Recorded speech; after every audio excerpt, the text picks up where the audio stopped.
Let's talk about fairies. No, I don't mean your Tinkerbell's Thumbelina or the enchanted fairy godmother. I'm not even talking about any of the magical fairies from Disneyland. What if I was to tell you that fairies had a more sinister past and some evil twists along the way? Even to this day, a lot of people still see them, and there's still a lot of superstition of these fae. My name is Leanne. If you're here, you have a mind for the curious, wonderful, strange, sometimes downright creepy things of this world. So go ahead, grab your brew, and join me in this conversation about fairies. So this is my third attempt at recording this video because Canva for some reason is not saving my video. So third time's a charm, right? So, scholars first started documenting fairy encounters back in the late 11th and early 1200th century. They had no framework to go off of, so they pretty much were just collecting data throughout the time. Now, every culture had their own version of a fairy, which is kind of crazy if you think about it because we didn't have internet for people to share conspiracies or things of that nature, but everybody documented seeing the fae. Fairies come from the Latin word fata, which means fate. They are associated with being enchanted superhuman beings who influence and control one's fate, hence the word fata. The origin goes back to as early as Persian mythology, and they were known as ancient spirits that would deliver messages between the humans and the gods. Sometimes they would deliver it, but then they would have the mysterious ones that would change what the message was. And sometimes they didn't even deliver the message at all. Fairies have been to blame for good and bad luck throughout the centuries, even people disappearing. And also lost items, like when you put your keys in the same place every time, and then all of a sudden your keys have turned up missing. I don't know about you, but I've found my phone in the freezer before now, which I'm probably to blame for that. I'm not even going to lie. I do have ADHD. But throughout this, they've actually been known to be not only messengers, but they're known as being the messengers because that was the job they were given because they couldn't get into heaven. Because they were not such great citizens, but apparently they didn't learn that lesson because they're still being mischievous. They're also known to help people find lost items and do good deeds, but I'm wondering if they're able to find them because they're the ones that put them there. But that's neither here nor there. In Greece, they have the same kind of description, and it's called a nymph, and they kind of like a mixture of a version of a fairy plus a pixie because they're known for being elemental spirits who live in the woods, next to streams, and sometimes in the mountains. Not always known to be cute little humans with wings, but in fact, in their culture, they're more like shapeshifters, if you will. So that's the oldest research I could find about the fairies. They are all over the world. Everybody has their own description. Let's go ahead and start with the list. I do want you to know the list is much larger than what we have, but it would take me hours to do all of them. So do comment below if you want me to add another list like this with different fairies, or if you want me to go into great detail about one particular one. Well, we're going to go ahead and start over. Fairy is a type of mythical being which is legendary in a lot of folklores of multiple European cultures. A form of spirit with supernatural powers, but they're also known to act human and look human, and obviously with wings, but they also have human emotions. So you better be nice to them because they are known to be very mischievous. There's no single origin for them, they're just known to be different types throughout the world. But there has been a large collection of encounters throughout the centuries of them, some even being classed as demoted angels or demons, if you will, in the Christian tradition. In the pagan beliefs, they do have fairies that they see as deities. They believe that they're spirits of the dead or spirits of nature. But it is agreed upon, regardless of everybody else's belief, that they can either be your best friend or your worst enemy. And personally, I'm not willing to play that lottery game. So this person apparently caught something on video, and I want you to let me know if you think it's real or not. Keep watching. It's about, you see it go across the screen at the bottom. Let's go ahead and play that again.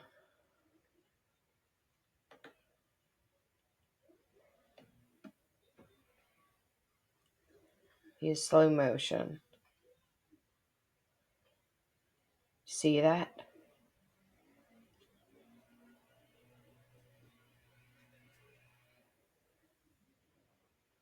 Which is kind of cool because if you freeze the frame, it kind of looks like this other encounter that I found.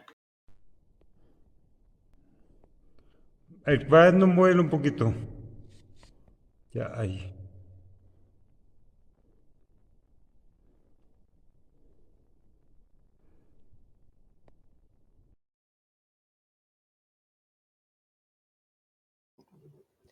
Now, a medieval dramatic, I'm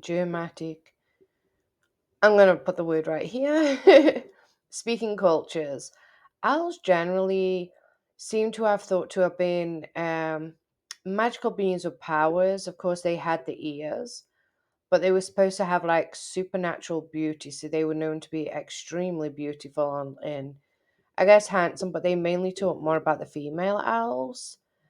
They were known to help people with everyday tasks, but they were also known to unhandle them as well. So I guess it's kind of a 50-50 toss up. However, the details did believe they did vary over time um, between prior Christianity and Christianity cultures. The word elf is found throughout Germanic languages and seems to originally have meant white beings. However, the translation of elf has changed dependent on the text written because it was translated by Christians in Old Middle English and Medieval German. They are widely associated with different gods and mythological creatures. They're known to be extremely beautiful and seductive, but they're also known for bringing on illnesses. Now let's talk about pixies. Pixies are a lot like fairies, so they do have the same description as fairies, and basically they just have some additional stuff. Again, I can do a separate video for this, and go in more detail about individual ones, or I can do a list of a whole different group of fairies. But let's go ahead and continue with the pixies. So again, they're a lot like the fairies, only they have the pointy ears like owls.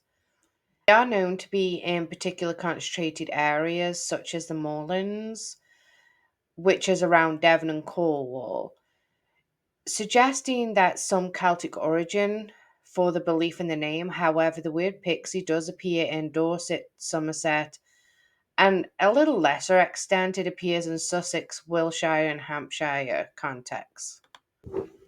So let's go ahead and move on to the leprechaun. Now, the leprechaun isn't quite like the jolly green man you've all come to know and love, and a good excuse to get drunk once a year on St. Patrick's Day. However, he was actually known for wearing a red waistcoat with black or grey stockings and a very dapper top hat. I believe they should bring this back. Like, men do not dress as clean as they used to, and a man in a suit with a very dapper hat is very sexy. Hmm. I digress. Anyway, so that they're sitting at around 3 feet high with the red coat, grey stockings, and slacks in the hat. But they are also known to look like withered old men as well. Now, leprechauns are known to be solitary fairies. They are known for slumming it and being very sarcastic and have a very dry sense of humor. They are also known to be mischievous, but not always. But they are very dry sense of humor and very sarcastic, and they love a good laugh. So, why are they known for being green? Well, that's easy, it's advertisement. We know that the Irish people are known for green, such as their flags and sports and things of that nature. So, in order to have the leprechaun represent the Irish, so to separate them from everything else, they made them green rather than red. However, I really do actually like the red.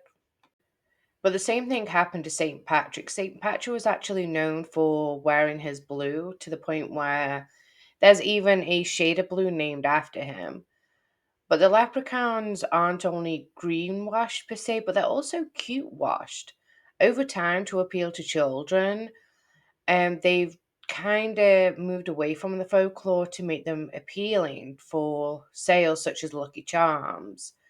But in folklore, they've been described as many things, but cute is definitely not one of them.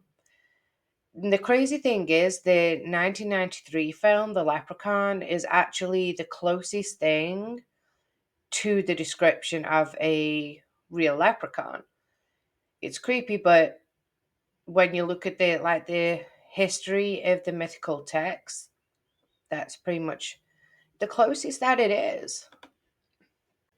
I have tried to go down different rabbit holes trying to find out where the origin of the gold being at the end of the rainbow came from. However, I did learn that leprechauns are extreme hoarders. Like, it's crazy. Maybe hoarders just have the spirit of the leprechaun on them. I don't know, but either way, in the W.Y. Evan Wines version of their book in the 1911 Fairy Faith, the leprechaun indicates that they have hidden treasures. And if they trust somebody with the secret of where this treasure is, you are very highly blessed. However, in the stories that you find, it's kind of like, let's say, the leprechaun tells Sarah his secret of where his treasure is hidden. However, Sarah tells Ashley where the treasure is hidden.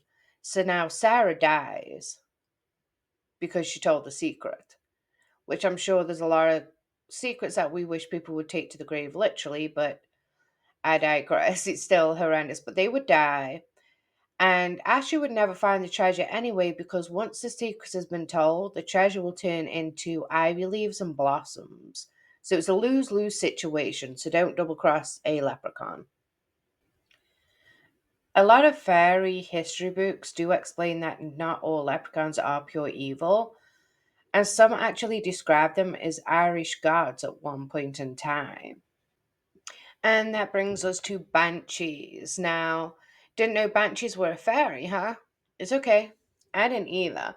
However, the word banshee actually means fairy lady. And even though most of us have this description of a banshee in our heads, if it's a scary, ghoul looking demon woman that drags you to an early grave, the banshee, like I said, actually means fairy lady. And after a lot of research that I've done, it's changed my entire opinion about banshees. I'm no longer scared per se of a banshee. I actually feel sorry for them. My heart actually breaks for them. But my most early experiences with a banshee was playing Left 4 Dead with my sister from another mister. Now don't judge me because I would get jump scares right here. Like, don't judge me. So, in Irish legends, the banshee you would hear crying if somebody died or was about to die, which of course made up the news to a lot of you. This is common knowledge. However, the banshee, she does not kill them. She's not the one that takes them to their grave. She's just there to warn you. To most, however, the description of a banshee has been very different, and they are also known to be able to predict the death from as far as another country. How is this, you ask? Well, even if you didn't, tough titties, I'm going to tell you anyway. Now, folklore claims that banshees could only be heard by the five prominent Irish families, aka the original families. These are the O'Neills, O'Connors, O'Briens, O'Grady's, and there's another one like the Macs. I can't remember off the top of my head, so I do apologize, but I know it's like Max something. But the five original families, predominant in high society and the Irish culture. Each of these families actually had their own banshee, which could explain why everybody had a different description of how the banshees looked and appeared to them. Now, the banshee is not only known for their terrifying cry, but also for, I believe I'm pronouncing this right, the lament song that is sung, and the sound of the song they were known to be fairy women, and because of how beautiful the song is, or banshee, whichever one you want to do. The cry itself, even though it does instill fear in a lot of people, it comes from kneeling, where women in the village would often kneel over the grave, channeling all the pain of the village, for days on end. Now, this comes from a pure place of pain, anger, sorrow, and deep despair. They're supposedly able to feel the loss of every family member of that family. And it may seem strange, however, it used to be normal, actually a normal grieving process of a loved one during this time period, and also noted as oddly therapeutic. Some people are actually paid to do this, but eventually the Catholic ruled it out as apparently too pagan, I guess. It was too close to pagan that they ruled it out. I know it sounds a little off topic, but it is important to know this because the longer and louder that the Nia would cry, the more important the person was that passed away. And most of these women were said to have been fairies because of how beautiful they sounded. Unfortunately, regardless of how amazing they are on their craft, they were actually only paid in alcohol, which of course would turn them into alcoholics. And they lived a very depressing life, and because they were alcoholics and depressed, they were actually outcasts and lived on the outside of the village. So a couple of theories of this is the sightings of these women is actually where the banshees come from. And because let's face it, if your only talent is beautiful mourning singing and these wailing and crying, of course you're going to practice your craft and you're going to try and get paid any way you can. Or is it the spirits of these depressed needing women that are tied to the predominant families to warn them of pain coming? So let's go ahead and move on to sprites. And no, I'm not talking about this kind of sprite. They are also a lot like fairies and have the pixie like ears. However, the word sprite is actually means spirit. And the difference between a fairy and a sprite is one, the ears. They do have elf like ears, and they also have the power of manipulation. Sprites are more elemental than anything, but they do have the power of illusion, rearrangement, and elemental transformations, surpassing the elements among others. And they even have water fairies, well, sprites, that can actually breathe underwater. These beauties can literally alter the reality on time and a cosmic scale. What if the sprites were actually the original Matrix? Hmm. There are so many different types of sprites. I wouldn't have long enough to go over in this video because the list is long. But again, comment below if you'd like me to go into the different kinds of sprites. Now I want to talk about the Salkies. Now, this one is very interesting to me. It is a Scottish and Irish folklore, and the way they describe the Salkies are shapeshifters. They are actually sea lions. They're actually seals with the ability to shed their skin and take on a human form. This is the Celtic version of like a mermaid. But unlike the siren who lures people to their death, seeing a Selkie is actually a symbol of peace. They often have been seen saving children and fishermen that have fallen into the sea. To me, they stand out from a lot of Fae who seem to be one gender dominated on each side, where the Selkies are very 50-50 on the type of person they are and their abilities. The males are known to be extremely handsome, and the women also extremely beautiful. In their stories, a lot of the humans are actually the evil ones in my eyes because they try to force them into marriage by hiding their skins, which prevents them from changing back into the seals and going back to the sea. One of the stories I found, which is very common, was a folklore that's called the Salkit Lover. This is a tale that revolves around a human man who falls deeply in love with a female Salki. Knowing that they can't return to the sea without the skins, they actually had the skins, hoping to keep her on land with him. But despite how strong their love for each other was, her heart still remained with the ocean. In the story explores themes of love against all odds and sacrifices made in the name of love, because eventually the man ultimately gave her the skins back after seeing how much she was loaning to go back to the sea. And she did return to the sea and often did return, but she did leave an extremely lasting impact on his life.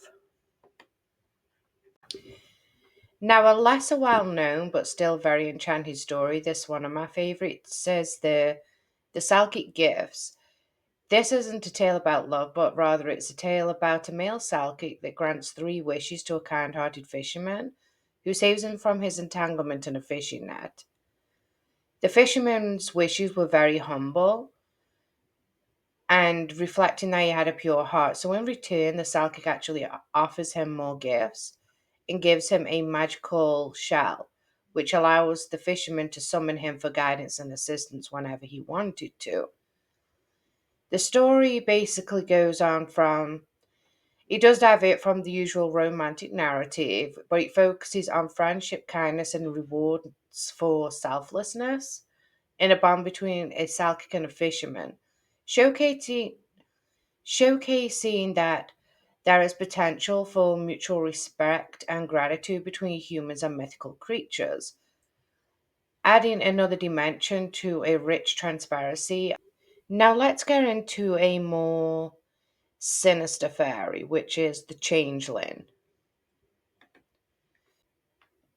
The changelings were once used for murder cases, such as this one, where a woman became very sick and the husband was convinced that she was a changeling and actually burnt and tortured this poor woman.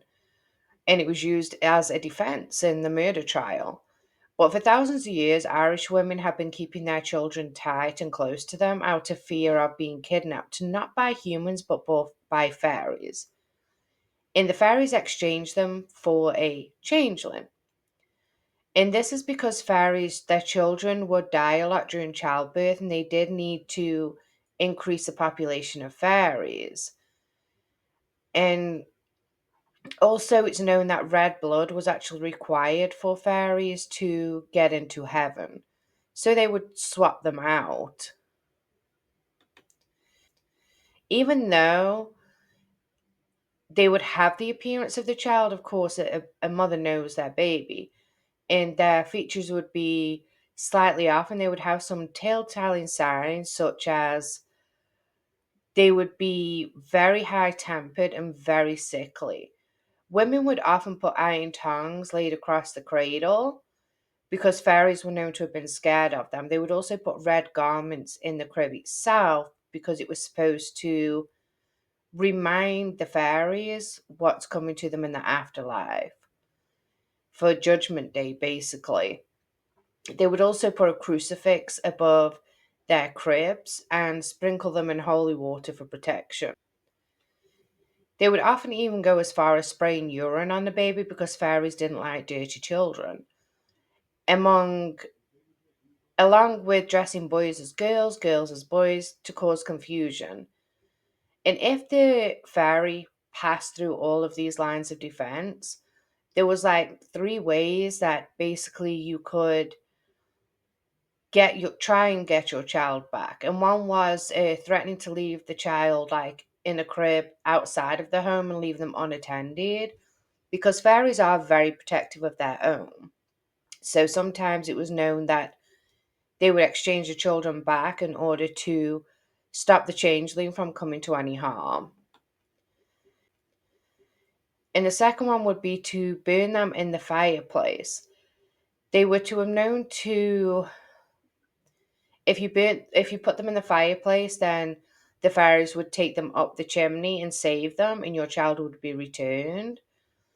And also, they would feed them foxglove tea, which would burn them from the inside. Now, personally, I would drag somebody to hell for my children, but I could not cause this much damage intentionally torturing them. I think I would much rather just join the fairies, and I'll donate my blood like every 2 months so you guys can have some red blood cells. I'm willing to do that. I'm all for not paying taxes and living with the fairies. I really am. Now, next we have the brownies, and no, I don't mean the scrumptious, delicious brownies. But however, there are brownies, and I really need somebody to ship me a brownie here in the States because I'm a single mother that works full time. I am also a book author and I create children's content plus the content for this channel. I need some help. Send me a brownie, please. Brownies are ranging from mischievous fairy folk who can also be terrifying kelps. Not to mention the hundreds of ghostly goings on. They are not known to be all of them naturally ferocious or malicious. As a matter of fact, a lot of them are known to be very loyal and helpful in the Scottish folklore. They are almost always male. I know, right? Men helping. I can don't get hostile, but yeah, that must be absolutely magical. They are very small in stature. I would say, like, if you've ever watched The Borrowers or Thumbelina, they are very, very small. Um, they do like to live in farmhouses and larger houses just because there's a lot of places for them to hide because they do sleep during the day and come out at night. But when they come out at night, they clean. They clean your house. They also cook and help finish chores. Now, to me, that's a great way for you to pay your rent. And all they ask for in return is for milk and sweets, in that you respect them. Because though they look very scruffy, they are extremely proud. And any hint that you are ungrateful, they will move to another place. And that's if you're lucky, because, like I said, they are known to be malicious and malevolent. So if you're lucky, they won't cause absolute chaos before they leave. So, moral of the story, don't be ungrateful when they help you. Last but not least, we have goblins. Now, here's some apparent sightings of goblins.